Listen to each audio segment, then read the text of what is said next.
Welcome to today's deep dive. We've got a really fascinating one for you today. Well, yeah, we really do. Our mission today is to explore a truly, I'd say, provocative ebook by Joseph Sack. It's called Kissed with Lies, Slapped with the Truth.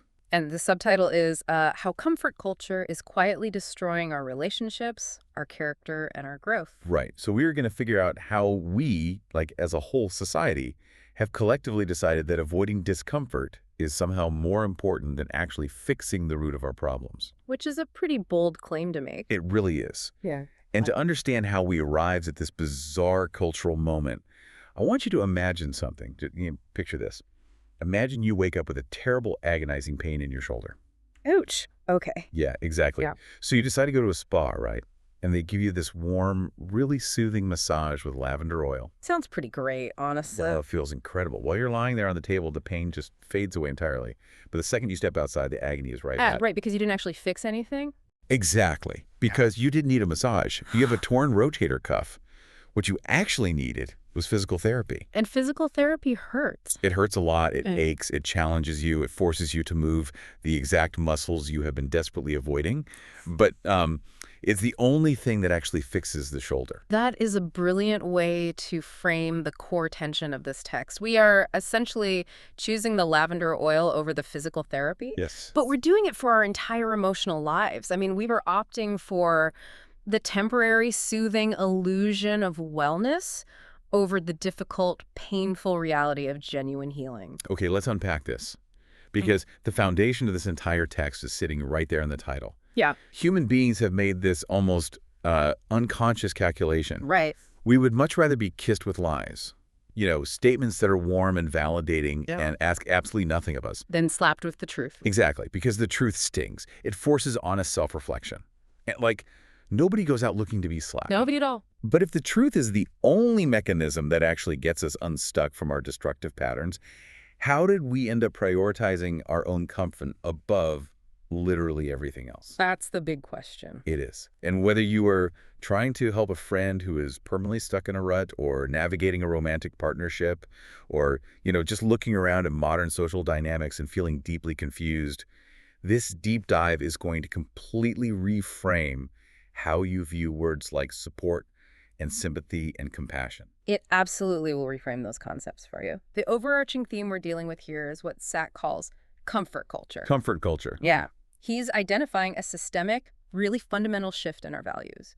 We have elevated emotional safety and the strict avoidance of any psychological challenge to the very top of our societal pyramid. Wow.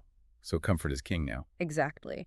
And to understand the origin of this comfort trap, Sack takes us back to how our modern understanding of mental health actually evolved. Okay, take us back. How did we get here? Well, therapy culture gave us some genuinely incredible tools over the last few decades. Things like emotional validation, holding space, active listening. Which are all good things, right? Oh, absolutely. They are highly valuable when they're used correctly within a clinical environment. Meaning they were designed by professionals for very specific situations. But then they kind of escaped the therapist's couch and got dumped straight into the public water supply. That is the perfect way to visualize it. I mean, in a clinical setting, a therapist might teach you that it is not your job to fix your partner's feelings in the middle of a heated argument. Right. You're supposed to just listen. Yes, they teach you to listen and validate their emotional state first. That is a healthy situational boundary. But then it hit the internet. Exactly. As that highly specific clinical tool filtered out into the general public through infographics and pop psychology, it mutated. It really did. It warped into a toxic universal rule, something like you should never expect anyone to change, and asking them to change is a violation of their boundaries. Yeah. The idea of setting a boundary went from being a shield to protect your own well-being to a universal permission slip to avoid all personal accountability. Here's where it gets really interesting. Because as I was reading this part of the text, a very specific picture popped into my head. Oh, yeah. What was it? It's as if society invented life jackets. And life jackets are amazing. They save lives. Right. Emotional validation is a life jacket. It is incredibly useful for keeping you afloat when you are actively drowning in a crisis. For sure. But what we've done is we've pulled everyone out of the water, and now we are insisting that people wear their life jackets while walking around on dry land. Just all of the time. All the time. We are telling them it's simply too dangerous to ever take the life jacket off. And as a result of walking around in this bulky protective gear all day, nobody's actually learning how to swim anymore. The life jacket analogy captures the sociological shift perfectly. I mean, we have prioritized the feeling of safety over the development of competence. Yeah, that's exactly it. And if we layer in the catalyst of social media, the situation with these emotional life jackets gets even darker. Oh, social media always makes it darker. Always. Because social media platforms are essentially massive behavior modification engines, they run on engagement, and nothing drives engagement quite like a public display of emotional distress. That is so true. The algorithm absolutely loves a crisis. It prioritizes highly emotional, highly vulnerable posts over someone just having a normal, balanced day. Which trains the user base, right? The more dramatically you present your struggles, the more likes, comments, and digital validation you collect. You get a dopamine hit for being in pain. Exactly. People quickly learn that staying in pain publicly yields very real, measurable social rewards. So, staying stuck is completely rebranded by the culture. Rebranded how? Well, it is no longer viewed as a failure to launch or an inability to cope. It is celebrated. It's called protecting your peace or practicing self-care or being authentically vulnerable. All while refusing to take a single step forward. Precisely. And anyone who points that out, anyone who suggests you might want to take the life jacket off, dry off, and maybe take a swimming lesson, they are immediately cast as the villain of the story. They are labeled as toxic or insensitive, simply for suggesting that growth requires movement. So if staying in pain is culturally rewarded on the internet, I have to ask how that actually plays out when we put our phones away. In real life, you mean? Yeah. Let's look at our actual one-on-one relationships out in the real world. Sack spends a lot of time dissecting what he calls the attention loop and the sympathy economy. He does, and it's a fascinating concept. But I want to push back on his premise for a second, just to play devil's advocate. Go for it. Isn't sympathy universally a good thing? I mean, if someone you love is hurting, if your partner comes home and they've had a terrible, crushing day at work, isn't comforting them the entire point of being in a relationship? What's fascinating here is how Sack draws a hard biological line between the function of pain and the function of sympathy. Okay, break that down for us. Biologically and psychologically, pain evolved to motivate a change in behavior. If you touch a hot stove, the severe pain tells your brain to move your hand immediately. Right, it's an alarm system. Exactly. If you are truly suffering from the consequences of a bad behavioral pattern in your life, the natural human drive is to alter the pattern to stop the suffering.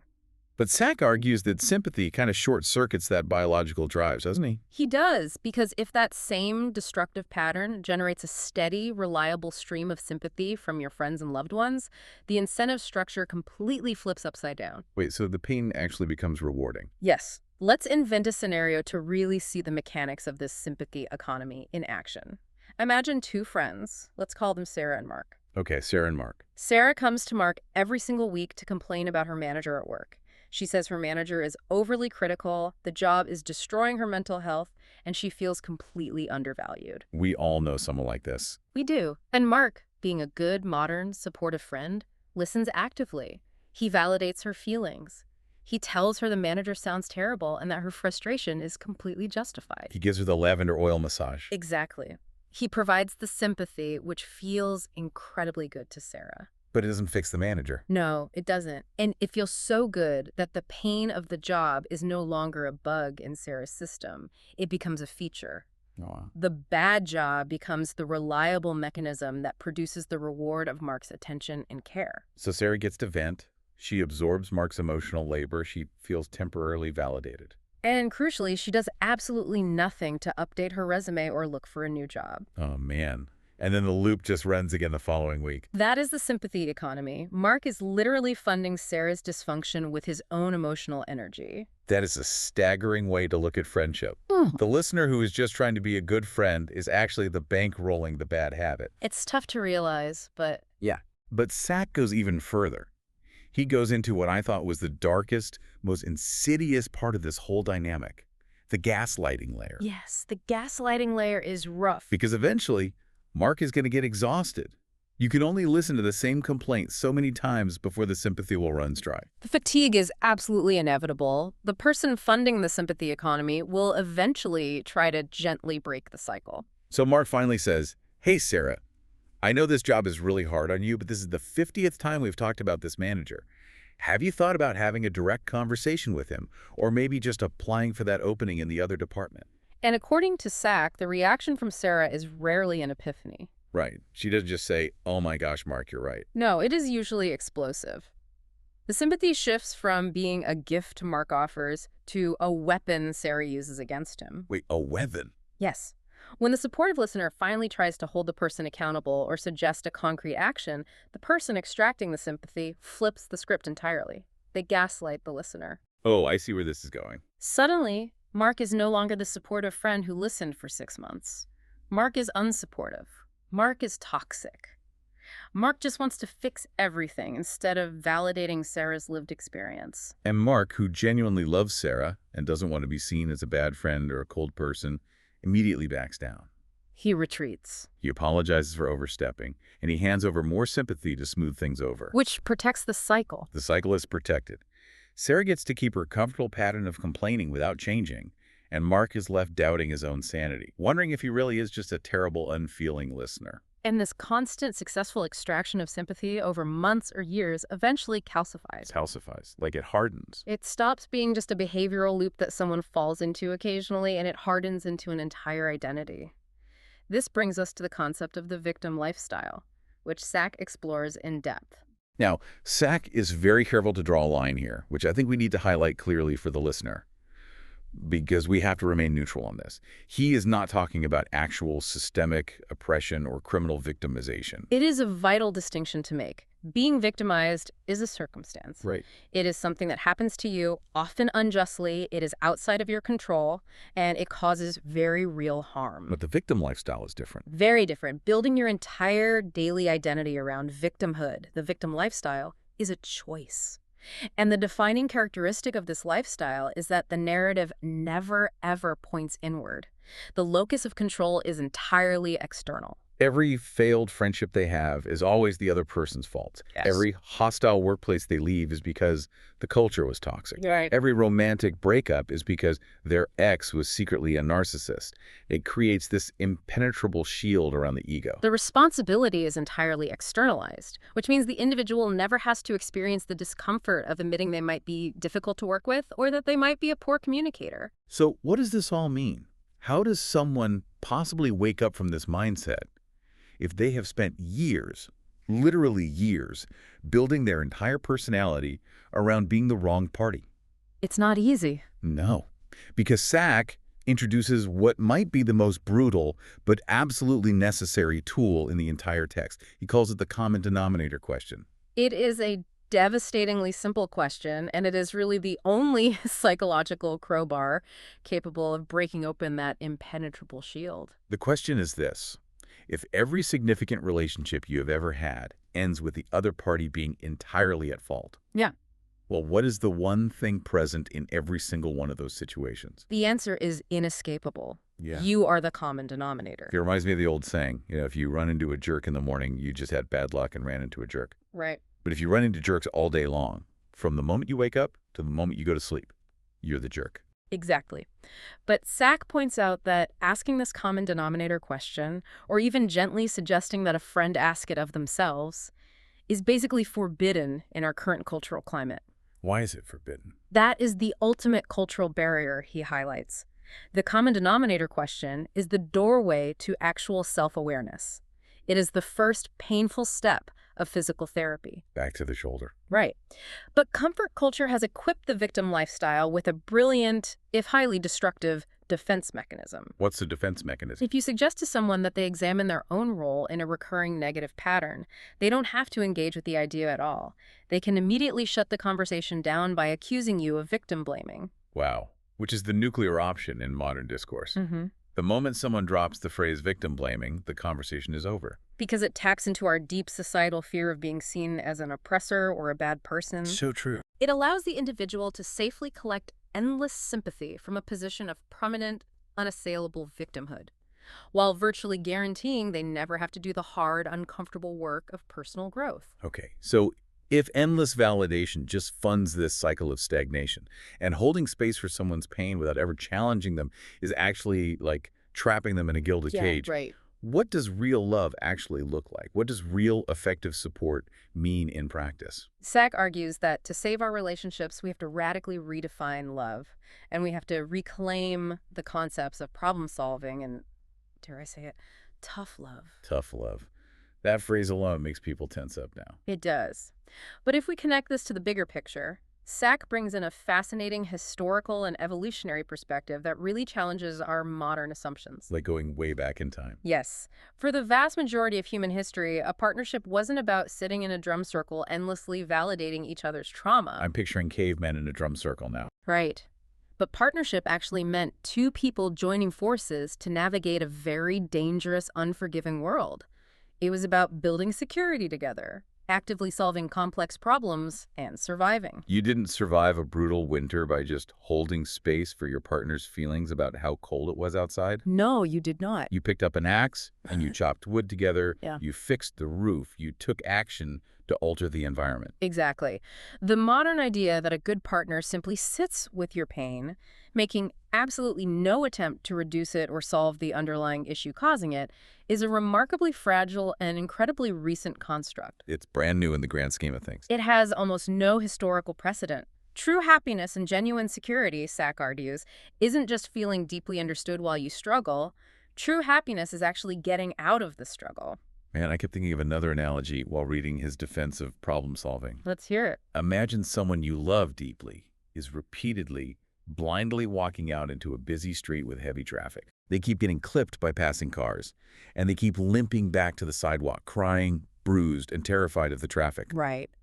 The modern comfort culture response is to stand safely on the sidewalk, hand them a box of tissues, and say, I see you. Your fear of cars is totally valid. That sounds incredibly hard. I'm holding space for your pain. While letting them walk right back into the street. Yes. But the most loving response, the actually genuinely loving response, isn't handing them tissues. No, it's not. It is running into the street, grabbing them by the shoulders, pulling them out of traffic, Yeah. and teaching them to look both ways before they cross. Even if they hate you for it in the moment. Exactly. They might be angry at you in the moment because you grabbed them too hard. They might feel jarred or uncomfortable, but you saved their life. That captures the essence of what he calls rebranding tough love. Right. When we hear the phrase tough love, we have been conditioned to think of something cold, punitive, or emotional withholding. We picture a drill sergeant screaming at a recruit. Drop and give me 20. Right. But real tough love is simply caring more about someone's long-term trajectory than their temporary comfort. That is so good. It is refusing to participate in a behavioral pattern that is slowly destroying the person you care about. It is holding a higher standard for them than they are currently capable of holding for themselves. That is a profound way to summarize it. I mean, think about your own life. The people who actually helped you grow the most, the mentors or friends who really moved the needle for you, were probably not the ones who constantly made you feel perfectly comfortable and validated in all your flaws. Oh, definitely not. They were the ones who refused to let you stay small. They told you what you needed to hear, even when it was the exact opposite of what you wanted to hear. No, we lost that. We did. When we abandoned tough love as a culture in favor of universal validation, we didn't actually become more compassionate. We just became fragile. We dressed up stagnation in the language of wellness. So we've outlined the entire architecture of the trap here. We've looked at the sympathy economy, the calcification of the victim lifestyle, and the urgent need to reclaim problem solving and tough love. The whole picture. But how do we actually break this cycle in our own lives? Mm. Because Sack makes it very clear at the end of the text that this is not a group project. You cannot sit around waiting for society to shift its values back to resilience. No, you can't. It has to start with you, the listener. It begins with the individual deciding that the comfortable lie is no longer an acceptable substitute for reality. So true. If you recognize this pattern in yourself, if you are listening to this and realizing you have been extracting sympathy instead of making tangible changes, you have to bravely sit down and ask yourself that terrifying common denominator question. You're the jerk. Right. And you have to do it without turning it into a session of self-hatred or self-flagellation. You have to approach yourself with genuine clinical curiosity. What specific emotional reward are you getting out of staying in this cycle? And what are you avoiding by staying there? Exactly. Now, if you see this pattern in someone you love, Someone like Sarah from our earlier example, someone you have been actively funding in that sympathy economy, well, the task is even harder. Much harder. Because to break the cycle, you have to risk being the bad guy in their story. Yes, you do. You must risk being labeled unsupportive, toxic, or insensitive by refusing to be their emotional landing pad for the 100th time. You have to look them in the eye and say, I love you, I am with you, but I will not help you stay here. It is the ultimate test of your own internal boundaries. It really is.